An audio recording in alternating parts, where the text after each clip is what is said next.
आज सोनीपत में संयुक्त किसान मोर्चा के नीचे सैकड़ों किसानों ने गेहूं खरीद के नए नियमों का विरोध किया तथा सरकार के खिलाफ नारेबाजी की। किसानों ने बायोमेट्रिक का विरोध भी किया। इस बीच किसानों के साथ एसडीएम व डीएसपी के साथ तीखी बहस भी देखने को मिली। डीएसपी साहब ये कह रहे हैं कि रोड पे बैठने का कानून नहीं है, लाठी भी लाग सके है, केस भी लाग सके है। तैयार हो नहीं हो? कोई लाठी या डंडा मारेंगे, कुछ उल्टा जवाब तो नहीं दोगे ना? तो प्रशासन का स्वागत है ना? स्वागत है। बहुत बहुत धन्यवाद। इनकलाब जिंदाबाद। क्यों खरीद में ना जा सकते नहीं चलेंगी, क्यों खरीद में ना जा सकते नहीं चलेंगी, आंदोलन में पुलिस दखल नहीं चलेगा। लाडू हम हमारा इन भाइयों का कोई इन कर्म तो एक प्रेम, एक ही खून है, एक ही डीएनए। लेकिन जबकि इस सरकार ने हमारे सामने ये खड़ा कर ये सारे दिन धूप में ये भी गले भाई हम नजर चलना था तब ना जोड़ो, हम तो तारा का हाथ जोड़ गया बस।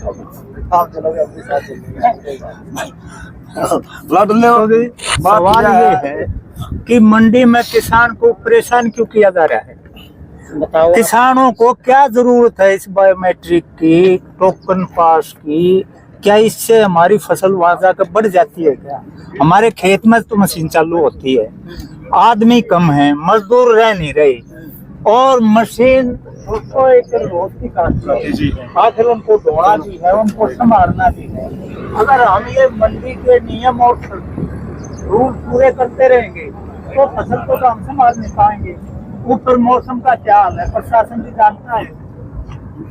तो मत्स्य के लिए प्रशासन, आप तो प्रशासन अधिकारी हैं, 6 महीने पहले ड्रेनेज का, फ्लड का, गर्मी का इंतजाम करे है। क्या सरकार मंडियों का नहीं कर सकती? तो इतने कानून थोप कर जो एक ब्रेक लगाया गया है किसान की जिनिस पे, ये खेत में भी खराब होगी, ये मंडी में भी खराब होगी, ये रास्ते में भी खराब होगी। इतनी महंगाई के बावजूद हम जो फसल पैदा कर रहे हैं, तो ये ब्रेक किस लिए सरकार ने दिया? हमारा सवाल है। आपको मतलब ये भी है कि किसानों को ना बायोमेट्रिक सिर्फ उसी के सत्यापन के लिए है कि किसान जो है असली किसान, और उसको ऑप्शंस भी दिए हैं सरकार ने कि वो अपनी जगह 2-3 आदमियों को नॉमिनेट कर सकते हैं। ठीक है। उसके बाद जो आप कह रहे हो कि मंडी भी सरकार ने आपके लिए 24 घंटे खोली, मंडी बिल्कुल बंद नहीं होती, 24 घंटे के ऑर्डर आ चुके हैं। अभी हमारी मंडी से 2-3 मंडियों के आपकी मांग की, उनकी 2-3 मंडियों की परमिशन भी आ गई। आपको कोई भी परेशानी होती है, साथ साथ तत्काल प्रशासन भी उस पर स्टेप लेता है और आपकी जो सरकार तक भी अगर कोई आपकी मांग पहुंचानी हो वो भी पहुंचाई जाती है। मंत्रियों ने भी दौरा किया है, एसीएस एडमिनिस्ट्रेटिव सेक्रेटरी ने भी दौरा किया है सभी मंडियों का। तो ऐसी अगर आपकी कोई और भी कोई मांग है तो लाओ, आप मुझे दीजिए। हमारी तो जैसे आप सत्यापन की बात कर रहे हो, तो ये सत्यापन क्यों करना पड़ा? सरकार को ये नियम क्यों लेकर आना पड़ा? जी, जब किसान के सामने मेरी फसल मेरा ब्यौरा पोर्टल है, उस पर हमने रजिस्ट्रेशन करवा दिए। एक मंडी में 500 किसानों ने, जी, या मान करके चलिए 500 किले हो गए, तो हमारे 500 रजिस्ट्रेशन वाले किसान आ रहे हैं, उनके नाम पर उनका गेट पास दिया जाए। और अगर उससे ज्यादा किसी का फ्रॉड गेट पास, सुनो, अगर किसी को उससे फालतू कोई आ रहा है और उसकी जिम्मेदारी किसकी बनती है?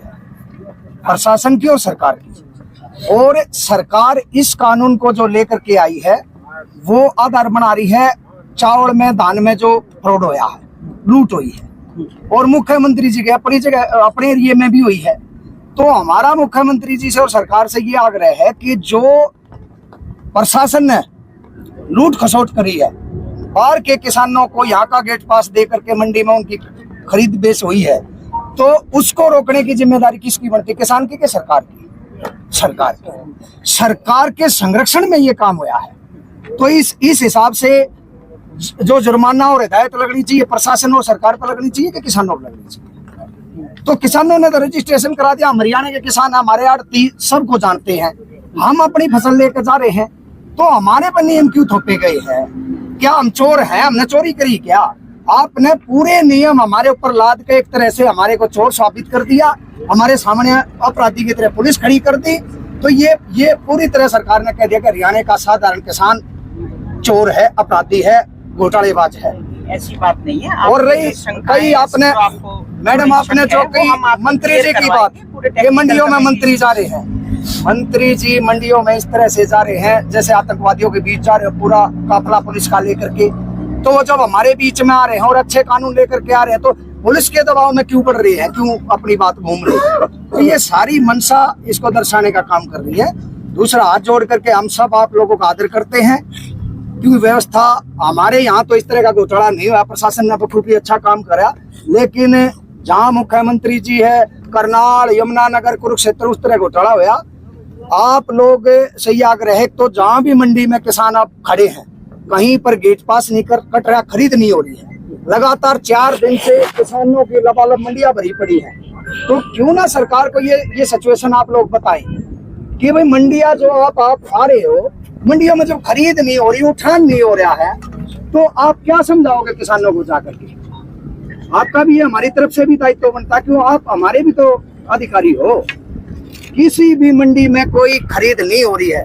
कई जगह छोटे सेंटर हैं जहां पर पूरे सेंटर भरे पड़े हैं।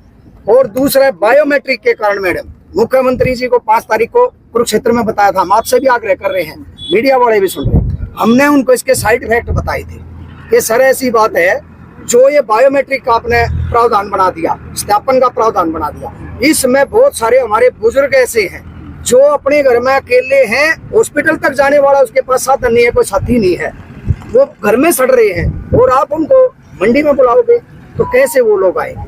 और उस तरह की अब सोनीपत की भी खबर आई है कि वो हॉस्पिटल में पैर टूटे हुए हमारे किसान साथी को आना पड़ा कि भाई उसका अंगूठा लगेगा।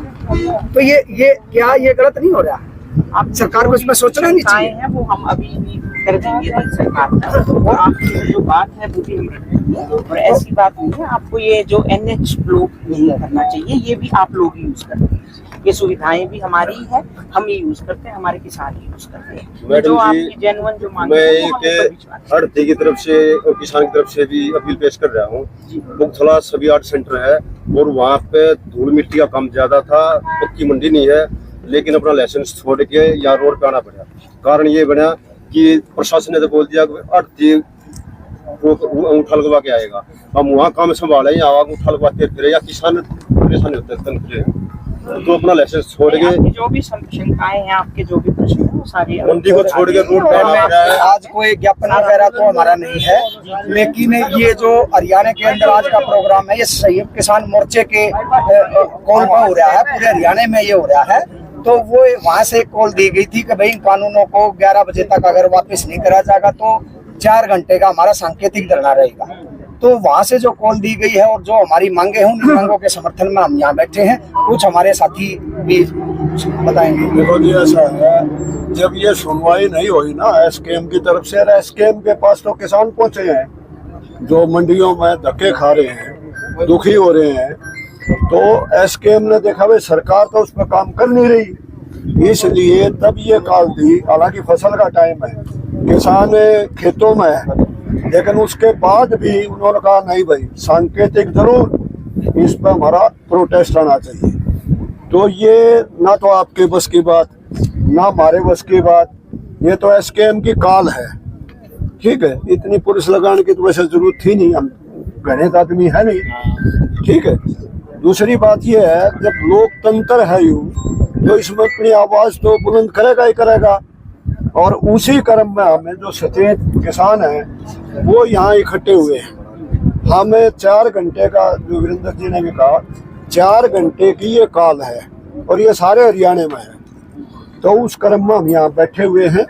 इसमें आप अगर कोई भी जबरदस्ती करोगे तो भाई हमारा लाठी तो मार सको हो, गोली तो चला सको, हमारा और हम कोई पथराव नहीं करें। हमारा बुलावा नहीं बहन जी, पथराव करने का तो हमारा बुलावा ही नहीं है बिल्कुल भी। तो इसलिए थोड़ा इस पर आपसे बस यही आग्रह है, ये ना NH की रोड आती है, वो तो हमें भी पता है। साइड में अगर आप कोई देना चाहते हो तो हम आपको सुटेबल जगह भी प्रोवाइड कर देते हैं, वहाँ भी। मैं एक सेकंड मैम, बिल्कुल आपने सही कहा, हम पालन करने वाले आदमी हैं, लेकिन हम क्यों आए?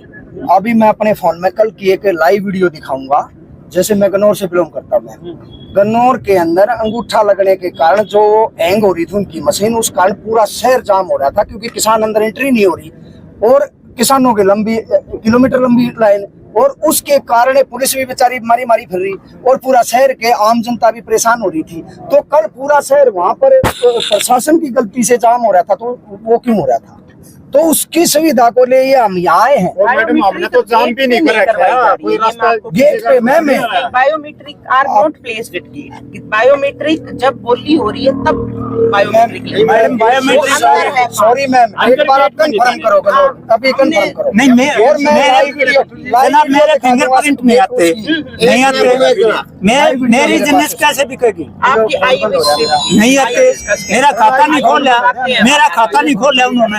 आधार सेंटर वाले को बुलाते हैं। अब गेट पे काट रहे कोई हैं, आपकी समस्या है आपके साथ, कोई ऐसी बात नहीं है। देखो हम आपको ये रोड ब्लॉक करने की नहीं। देखो बेटे, हाँ जी। बेटे तुम तुम्हारे और हम थारे, जब भी तो आप हमारे और हम आपके। जब असल मेरी लाडो ये 4 घंटा सारा मामला एक साल है, हमने कोई तकलीफ नहीं। जगह दिलवा देते हैं सुटेबल, आप वहाँ बैठ जाइए, आप अपना धरना बेटे, कर दीजिए। हम मतलब पूरे NH मैम आप अपनी ड्यूटी करो, हमारी आगे हमने समस्या बता दी। हम 4 बजे तक के लिए जो हमारी कॉल है उसके ऊपर बैठे हैं और आपसे उम्मीद करते हैं कि हमारी मजबूरी को समझोगे। हमारी भी मजबूरी, हमारी मजबूरी। बैठ जाओ भाई सारे जने, बैठ जाओ। लठ मारोगे आकर से खाएंगे और पानी भी पिलाएंगे, लठ मारोगे तो पानी भी पिलाएंगे। बैठ जाओ भैया, बैठ जाओ। और गेट पर हो रहा है मैम, सत्यापन है। हाँ मेरा फोन बंद हो रहा है ना भाई, ये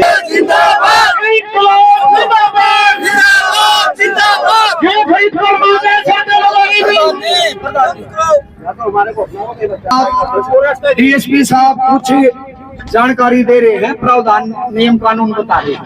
एक बार बैठ जाओ ताकि पीछे के भी साहब को दिखाई दे, पीछे के भी सारे दिख रहे थे।